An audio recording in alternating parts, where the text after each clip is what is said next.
So our Rotary moment today, I'm going to do, and this comes out of South Africa. So it's from Nick Phillips. So this is my Rotary moment. It's a love story as well as a Rotary success story. It describes how I was transformed from being a member of a Rotary club into being a Rotarian, a transition that has changed my life.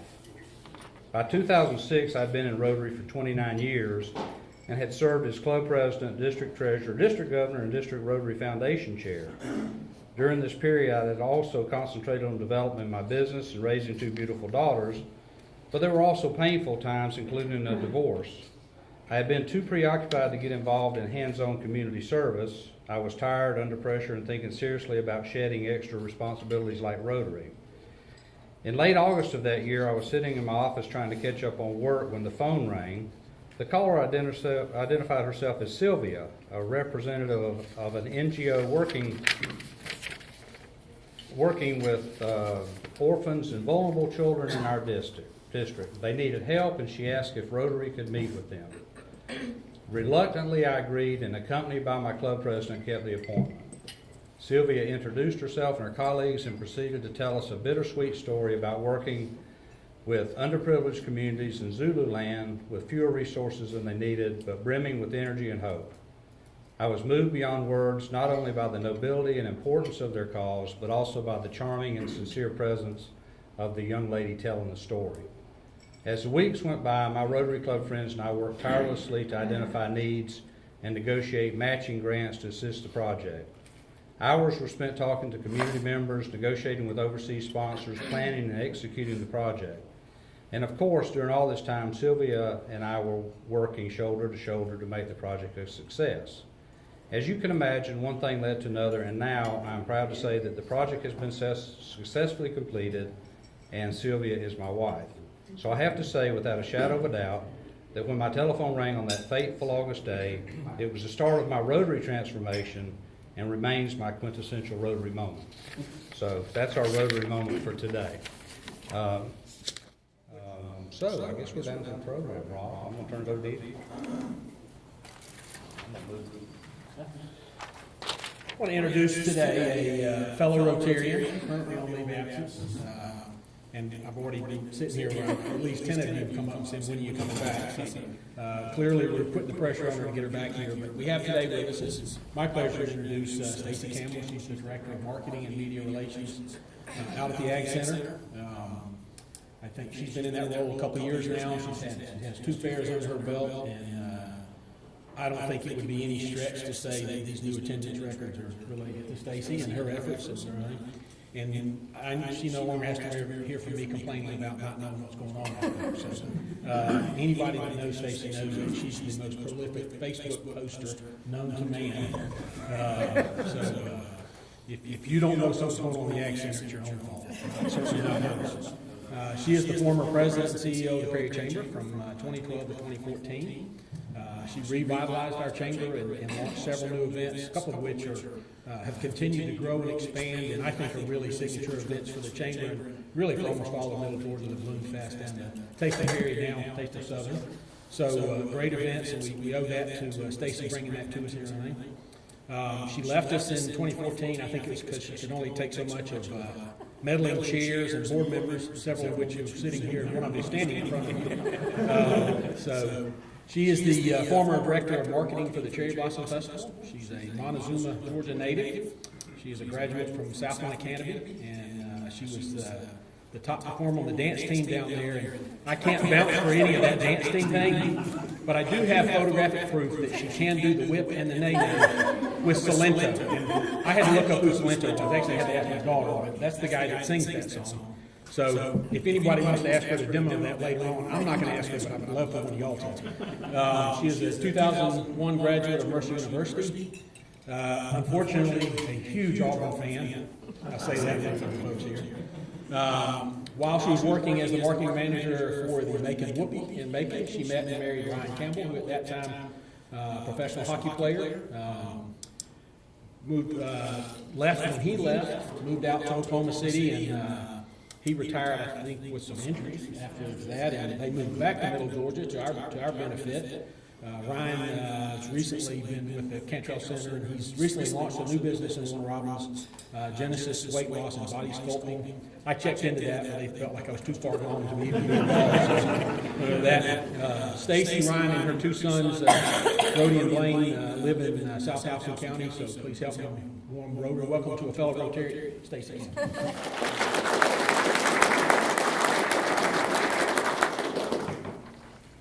I promise I'm not contagious. I'm not contagious. I sound really bad.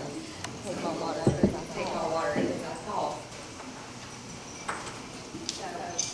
So, I figured most of you Know about the fairgrounds. know about the fairgrounds, so I'm not going to bore you with lots of business hats and things like that. But I did think I'd do sort of a general fair overview. Recap last year. Recap last year. Talk about what we have going on coming up. Feedback about the fair. Feedback about the fair. Or want to take something back to level. I'll do that as well. Today we had our Rotary OT at School and Sale, which is coming up in 3 weeks. way I'm dressed. He's way up dressed. All morning.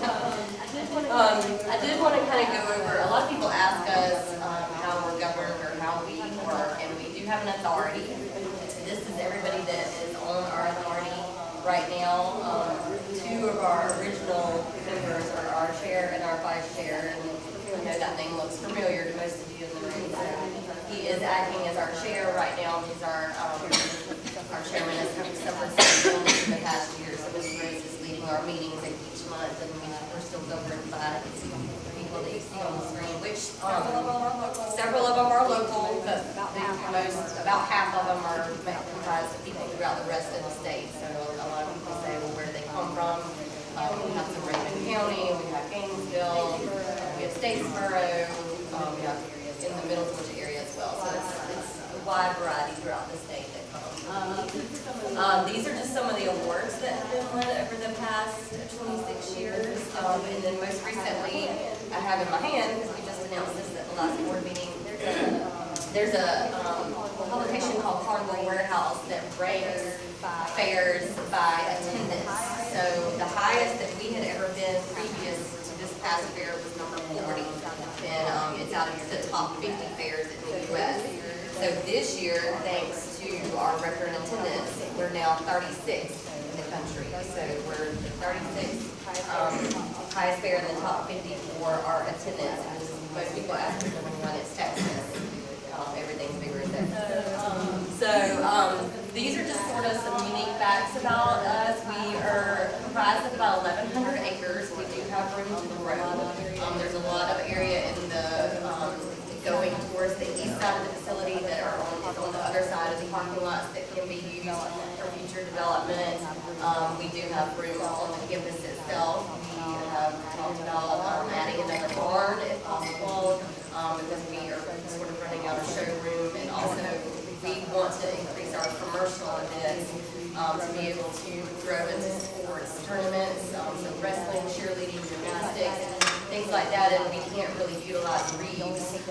We only take the dirt out twice a year, and so it would be too hard to try to get dirt in and out and grow the sports side as well. We're kicking around some ideas in terms of how to deal with all of that, and working with the city and the CBD on how to attract some of those. We do have an on-site restaurant. A lot of people don't know that about us.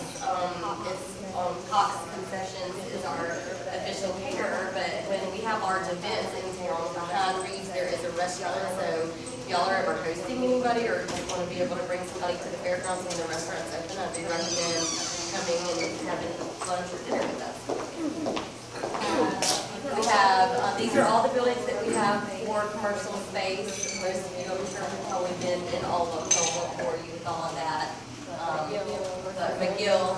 Millen Murphy Power, which is pictured here, is our largest commercial, and this is obviously where graduations are held, and our largest, it's actually bigger than Reeves, and a lot of people don't know that, because Reeves is the arena style, but we can actually fit more people in Millen Murphy than we can Reeves, so that's why the graduation's not there. I don't know if this is going to work, or let's see how big or not. Okay, so I'm just going to tell you about this. We launched about a year ago a monthly campaign on WMAZ, and we teamed that with the Skycam. So if y'all watch WMAZ and you see the weather bump in, bump out shots, and you see how the Skycam is now located in Perry. So this ad, this is actually February's ad, we break out 2 times a month, a commercial event and a livestock event, and we promote them on WMAZ. And that's not something that we've done before, and one of the reasons we wanted to do that is because a lot of our events, they don't market themselves. So, and I mean, almost 85% of them are free to the public. So we want the general public, we want to attract events, obviously, but we want y'all as citizens in this area to think about us for something to do on the weekends. And especially if it's something free and your kids are bored and it's cold and it's raining, come outside, come to some of our events. So this has actually really grown our attendance numbers in the past year. Some of our smaller events saw triple in attendance, where they hadn't seen anything in years prior. So we hope that by us spending some money and doing this monthly and creating awareness about the Ag Center and what we have to offer, as well as helping the people who are booking the events, it will continue to help them and grow our attendance numbers and help the Middle Georgia area think about us to do as something to do first and foremost on the weekends or when you're bored. These are just some of our larger yearly annual events that we have. Most all of these are on a rotating basis, so we don't really change them out. The Family Motor Coach Rally is coming back in March. They were on a 3-year schedule, but they're going to a 2-year schedule, so we're really excited about that. That's a very big economic impact for us as well as the area. Some of our other larger economic impact events are we talked about the Barrel Horse Racing Show that comes in July. That's the Youth World. That's 43 states, 7 countries, 53,000 people for 11 days. We have the Adult World that comes in the week after the fair. Those are both barrel horse racing. Just this coming weekend, we have a new barrel horse show that we've not had before called the No Bull Barrel Horse Racing Show. So that's an area that's growing, and it's super easy to produce. You put 3 barrels on some dirt and they race. I mean, but it's fun. I call it NASCAR on a horse because it's fun and exciting to watch as well. This is just one of our aerial shots. This was actually when the FMCA rally first came, and so everything that you're seeing here are the motor coaches, and you can see why it's such a big economic impact, because it was like one of the largest events ever held in Perry. These are our attendance numbers to date. Most of you know that the fair broke 500,000 this past year, which was the first time in history that it had done that. We do have the numbers to back it up if anybody wants to call and get that information. We did actually as well, I'll draw your attention to the fact that we broke our 20 millionth visitor. That's not just fair specific, that's year round. And so it was a sweet little couple from Hawkinsville that came through the gate the night that we were going to do the presentation, and we gave them a fair package and made a big to-do on live TV about them being the 20 million. These are economic impact numbers. This is from the start of the fair in Fairgrounds 26 years ago. This is just in the past year through December 2015. This is the rodeo commercial. I'm not going to be able to get it to play, but our tickets did go on sale this morning at 10 a.m. This is one of 2 events that the state charges us to produce. The fair is one, the rodeo and the junior livestock show is the other one. The junior livestock show takes place at the same time as the rodeo. It's our 4-H and our FFA, basically state championships. These kids come from all over the state. They compete in cows, swine, sheep, and breeding ewes. And so they come in a day early, and then what you're seeing on the screen is our professional side of it. So those are the professional cowboys and cowgirls that come in and ride for points in order to, if they win with us, and they go to the Vegas championships in December. So I was telling Rob, I'm really trying to stress this year because a lot of people are under the misconception that we are leading up to a championship on the Saturday night. So like they think if somebody rides on Thursday night and then they continue to ride through Saturday that there's some sort of a championship. That's not true. Every night is just as important as the other one. In fact, last year's champion rode on Thursday night. So you don't have to pick a Saturday night to come. That's our sellout night anyway. We turned about 300 people away last year. So if you do want to come, Thursday night and Friday night are just as fun and as important as Saturday. And that's really it. We have 3 websites that we maintain: the fair, the GNFA, and I added Georgia National Radio last year. So that's where the tickets are on sale, starting today at 10 a.m. We do have Facebook pages. So if you do want to follow any of our entertainment or what's going on, you can like us on Facebook as well. But I'll entertain any questions if y'all have any. Stacy, back up to the economic impact again. You need to brag on that a little bit. You look like some pretty good numbers at my first glance at it. This is just last year, and these numbers come from our UTA multiplier. So it's actually, I'll be honest, bigger than this. But we present it to the state in this manner so we don't ever over-exaggerate in terms of funding that we might receive based on it. We would much rather be lower than higher and have somebody come back and question us. But we had, you could have 365 events per year, obviously, because there's that many days in a calendar year, but we had on average around 380 events, and that's because sometimes we're having multiple events at the same time. So that's all those people that came throughout the whole year of 2015 added up, and you can see it with the multiplier as well. And then this is from the very beginning, and it just grows each month. So, I mean, when you think about Little Perry, Georgia, and what those numbers mean to. Stacy, can you read them? I can't see them. Can you read them? Let's see. So 7 billion for day trippers. No, 7 million. 1 billion. 1.5 billion. Is that right? Yeah. Okay. I'm like sitting here second guessing my decimals. Okay.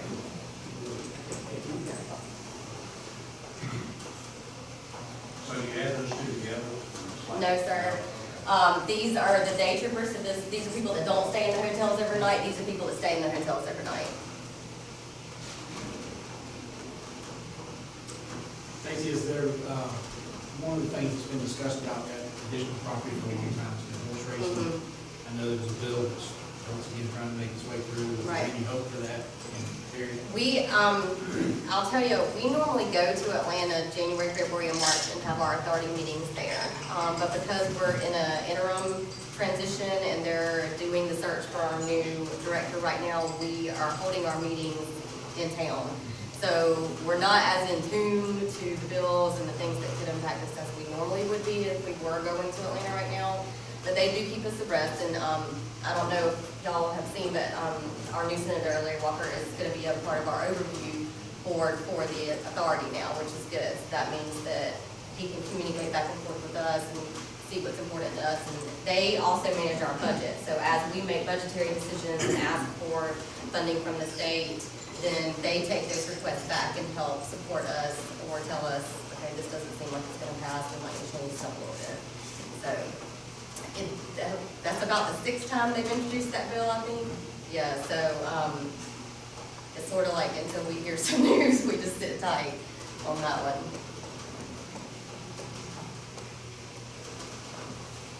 I got a question / comment, I guess. I was at the fair last year on the Valley Wednesday night, maybe, I can't remember the name of Southern Rock Group that sang out in the open area, but there was some inappropriate language used from the stage several times. And you're nodding your head like you're fully aware of that. And the risk of being prudish. We're in the Bible Belt and kids are there and we don't live there. I don't know, I was just sitting there thinking that after that happened, I was thinking about you guys, the dilemma. How can you manage that, or if you can try to, or We contract? do. They have contracts and they have riders, and our authority is very cognizant to highlight the language, and we, obviously Southern Rock, there may be some language in there, but in our riders, we do request that it be basically what we call the radio version of that. You wouldn't hear that on the radio. So, unfortunately, they can get up there live and on stage and change it up a little bit, but it is something that we can address after the fact, and we can certainly never ask them to come back to our facility. But we fight those same battles on the midway, because our midway operators use their iPads or their iPhones and they plug it in, and then that's the music that you're hearing coming over the midway ride. So, you know, we get complaints that, oh my goodness, I heard the song, and, you know, it could just be the ride operator with his phone, and so then we're running over there and trying to manage music coming from the midway. So we want it to be the most family-friendly experience as possible. I think our authority has done an excellent job in maintaining that atmosphere and choosing entertainment because of that, and not making some changes that might be popular to other people in the area based on the fact that we were put there for FFA and 4-H and education and family. So we've tried our best to monitor and choose entertainment that would fit that environment.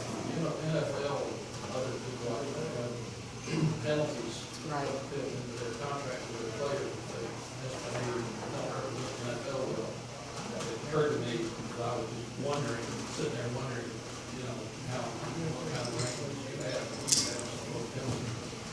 Every contract and every rider is different, so I'd have to go back and look at that specific one, but there are ways that you can try to police it as best you can. But we really do rely on the general public to give us feedback as well, because we're only a 50-person staff, and y'all are the ones out there telling us, oh, we heard and what it, so I mean, please, like, if you're hearing things or if you need to give us feedback, we certainly encourage that. But most of the time, thanks to social media, we've heard about it within about 10 minutes. So, you know, I mean, that's basically what I do every night. After I shut down the TV broadcast and I go back up to my office from usually 7 until 10, I'm dealing with social media and people saying, I saw, I need, you know, this happened. So, thankfully we get good feedback, but, you know, it's not sometimes the most fun to deal with. Anybody else? Notice one of your slides, I think, said we had 4 miles of road in the facility.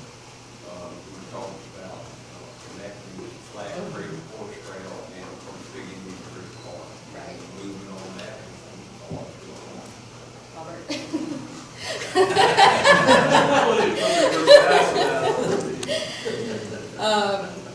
I know the city is continuing to work on that project. We did issue a letter of support 2 years ago. Is that right? So our authority did issue a letter of support on that project, but it's not actually something that we are spearheading. It's the city. I believe we utilize that same letter of support this year Yes. in resubmitting the grant funding application. We should hear something on that. I think it was submitted in December, so this spring, hopefully. That's key, those state and federal monies to pay for something like that. And if y'all recall, we also, as a Rotary Club, issued a letter of support and a financial commitment to the same project. And what we manage inside our midways and all the projects, and we had a GA19 project that had about $40 million worth of upgrades, which also included resurfacing all the asphalt in the entire facility. We just finished that project about 6 months ago. So after 26 years, every piece of asphalt is now brand new again. And our midway was designed by the same company that designed Disney, which is not normal. They were very well thought out, and they were on the forefront of thinking when they did this, because a lot of times we hear, your fair looks like a mini Disney, and it's because of the winding and the way that it circles around. Most of the time with the fairgrounds, they just straight, you know, you go around one big loop and that's it. But that company, you know, did us justice, and to this day, it's a fabulous event, and the way that it's set up, and the way that our midway operator is Ride Hopper. They've been with us the entire 26 years. They're a family operation. they've been in business about 155 years, and they come from Tampa. And when I say family, I mean family. I mean, it's a husband and a wife, and there's 2 sons, and they're his new wife, and they're a great family to work with. We're lucky to have them with us. I know Chief shaking his head. I think you work with them pretty well too. And that's another thing is we do work with our local law enforcement, and the police are with us, the sheriff, the state patrol. I think we have 7 different agencies with us during the course of the 11 days. You know, anything from the no-fly zone, from the drones to something happening on the midway, they help us and they're there with us. So even though we're a state agency, it definitely takes everybody in Houston County to pull off the fair for sure. Stacey, what can y'all handle? I know you played the second arena, horse arena, 18 months or so ago. How many horses can you handle on the show? NBHA breaks us, and we have 2150 stalled this past July, and she wants to go up to 25. We don't want to put portables on concrete, especially not in July. So we're trying to get creative as to how to grow her and successfully manage that. And we also, there was a pig show that we just had that we had to double saw all of our pigs as well. So they're testing us for sure. Well, that, I know there's horse folks in here, but it clearly, and Stacy not bragging on it, but it is the finest equine facility in the entire Southeast.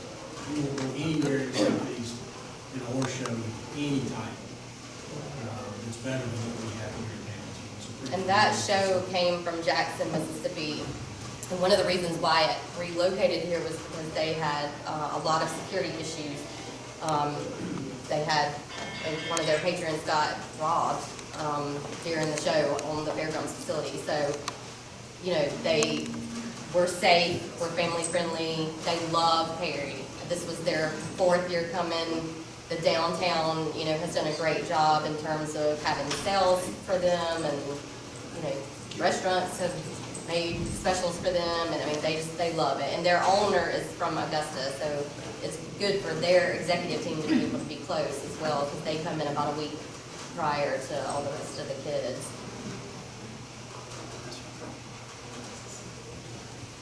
Any more questions? Well, thank y'all. Thank you very much.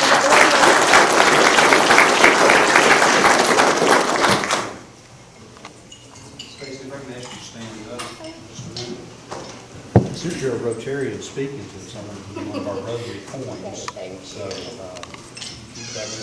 but bring it back here, Okay. along with you, of course.